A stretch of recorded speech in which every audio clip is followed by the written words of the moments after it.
In this case example, we will quickly review how to score Virginia's sentencing guidelines.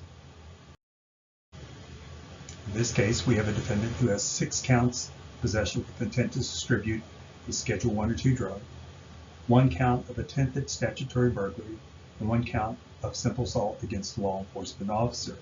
Some of the facts of the case include that the defendant shot a gun in the victim's direction, but no gun was recovered, and the quantity of methamphetamines was valued at $100,000. If you look at the defendant's prior record from the Norfolk sentencing event, and the sentencing event is appearing before the same judge, same court, same day and time. We have a burglary and a petty larceny. From Oregon, we have 2 counts of first-degree larceny, and we score out-of-state offenses based on Virginia's current penalty structure. We have a drunk in public in Hampton, a possession of cocaine from Newport News, a reckless driving from Norfolk General District Court, and as a juvenile, the defendant has an armed burglary with intent to commit robbery. When you start to score sentencing guidelines, you have to look at your current offenses and select the most serious. The most serious, there's 5 different rules, but the one that'll get you through most of your cases is the one with the highest statutory maximum. Of these 8 felonies, the offense with the highest statutory maximum happens to be the possession with intent to distribute a Schedule 1 or 2 drug. So we will complete the drug Schedule 1 or 2 worksheet. Looking at the worksheet, you'll see that your primary offense will be scored under Section B, sell, distribute, possession with intent to sell, Schedule 1 or 2 drug. We have 6 counts, but we can only score 4 counts under the primary offense, and that gives us 15 points. The 2 remaining counts of the 6 counts of the primary offense are scored under the next factor, primary offense remaining counts. You add the statutory maximums together. Possession with intent has a 40-year statutory maximum. 40 plus 40 is 80, falls in the range of 43 or more and gives you 5 points. Anything that has a different Virginia crime code than the primary offense, you score it under the next factor, additional offenses. We have 2 offenses. We have an attempted burglary with a 10-year max. We have simple assault against a law enforcement officer with a 5-year max. 10 plus 5 is 15, falls in the range of 1121, gives you 2 points. The defendant used a firearm in this current offense, and our definition of possession at the time of the offense is, was the weapon within reach, and if so, the points would be assigned. So in this case, the 2 points are assigned for the firearm that was fired. The next factor is conviction in current event requiring a mandatory minimum term of 6 months or more. Simple assault against a law enforcement officer carries with it 6 months of mandatory, so you add 9 points.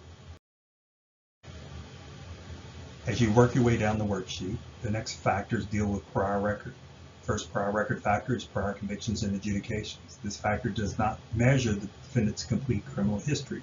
You are limited to the 5 most recent and serious prior record events.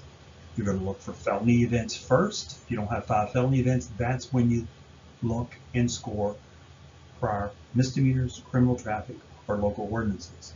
If you look at the case example, this defendant from Norfolk has a sentencing event that has a burglary and a petty larceny. The most serious from there is the burglary. Work our way back. The next most recent felony offense is from Oregon. We have 2 counts of first-degree larceny. We know the value is $1,000 or more. It's going to be scored based on Virginia's current penalty structure. So we will score it as a grand larceny here in Virginia. Skip over the misdemeanors. So we're not going to score drunk in public at this point. Looking for felonies first, we have a possession of cocaine from Newport News. No more felonies as an adult, so we go back to the juvenile record. And the defendant does have an armed burglary as a juvenile. That's number 4. No more felonies as a juvenile, so we start over looking for misdemeanors. We don't score the petty larceny because we've already taken the most serious from the Norfolk event. Our most recent misdemeanor happens to be a drunk in public fine only. We don't jump up and take the reckless driving because it's more serious. So these are the 5 that we would score for this factor. Looking at the statutory maximum, you add those together, you get life plus 50 years. That falls in the range of 49 or more and gets you 3 points. The next factor is prior incarcerations and commitments. Has the defendant ever been incarcerated as an adult or committed as a juvenile? If so, you assign points, and the answer for this one is the defendant has been incarcerated and committed, so it's 2 points. The next factor, prior felony drug convictions and adjudications, you're not limited to the 5 most recent and serious. You're going to score the defendant's complete criminal history. This factor is split based on the primary offense. So if your primary offense is under letter F, possession of methamphetamine precursors, you score the left-hand column. Otherwise, you're going to score the right-hand column. This defendant does have a prior conviction for possession of cocaine, and so he will assign the 1 point there. The defendant also has a juvenile record. That is where the defendant was adjudicated for the armed burglary. The defendant was on probation at the time of the offense, so you assign the 4 points there. The next factor, possession of a Schedule 1 or 2 drug, is scored if you score your primary offense under letter A. We scored our primary offense under letter B. Plus, our primary offense is not 18-2-250, it's 18-2-248. So 0 points are assigned there. And you get a total of 44. The whole point of Section A is to determine whether you go to Section B or C. If you go to Section B, the recommendation will be probation up to 6 months. Section C, the recommendations begin at 7 months.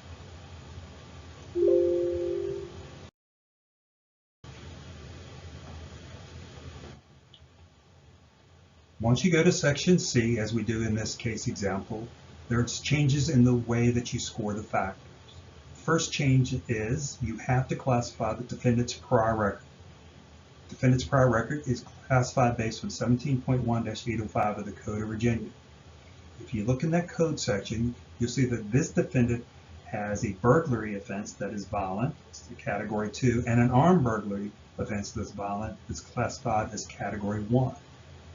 You can also look in the back of your guidelines manual, Appendix A, or in your Virginia Crime Code book in the penalty column. You can see Roman numeral 1, it means it's Category 1 for a completed offense. Roman number 2 for a Category 2 offense. And this is, again, when you're scoring prior record. The current offense, primary offense, does not determine the classification. It's the prior record. This defendant has that armed burglary. We have 6 counts of possession with intent. Scores under letter B, the Category 1 column, then you pick up 130 points. If you work your way down the worksheet, you'll see primary offense remaining counts. The remaining counts are the 2 remaining counts that we could not score under the primary offense. You look at the statutory maximum, and this is a change in the scoring mechanisms. Instead of adding them together, saying 40 plus 40 is 80, falls in the range of 40 or more, you say if it's 40 years or life maximum, you assign 5 points. In this case, it's 40 years, you have 2 remaining counts, so you're going to get a total of 10. Work your way down, additional offenses. Again, you'll see that the worksheet is split. Our primary offense was under letter B, so we're going to use the right-hand column. Our additional offenses are the attempted burglary, a 10-year max, and simple assault against a law enforcement officer, a 5-year max. Each of those are worth 1 point. 1 plus 1 is 2, and you enter 2. There is no conviction for a mandatory minimum for a weapon conviction. A weapon was involved, but there's no additional offense for that it carries with it a mandatory minimum for the weapons charge. So that's going to be 0.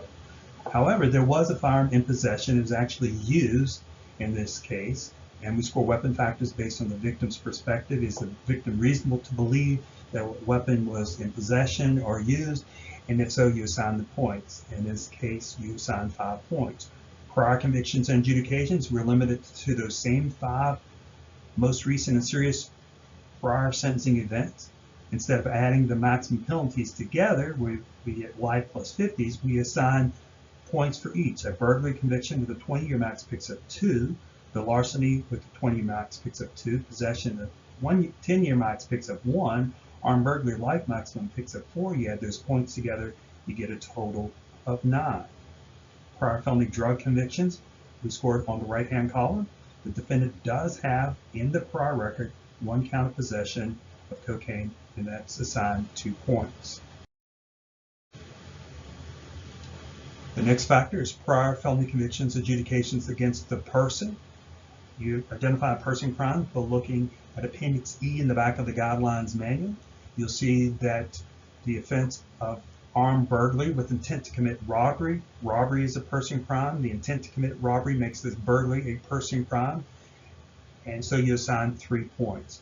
Prior felony property convictions. This defendant has a burglary and from Oregon 2 counts of grand larceny. Now, again, the only time that you're limited to the 5 most recent and serious is when you're scoring the prior convictions adjudications. All the other prior record factors, you're scoring the defendant's complete criminal history, including counts. So the defendant has 3 counts of property offenses, and that'll give you the 2 points. Defendant does have a juvenile record. Defendant was on probation, so you assign the 3 points. Type of additional offense, there wasn't a child present during the manufacture of meth, and your primary offense was not manufacture meth, so that's going to be 0 points there. The quantity of cocaine, this was a methamphetamines case, so that's going to be 0. You get a total of 167. 167 is the midpoint, so it's 167 months.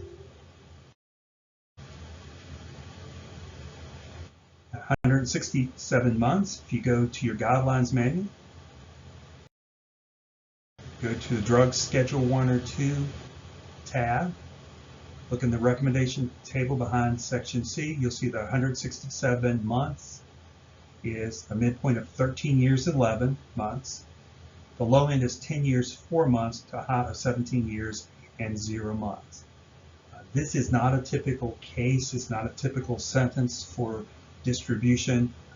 We added a lot of additional factors and counts just to point out some rules for scoring out the sentencing guidelines. If you have any questions on how to score sentencing guidelines or this case example,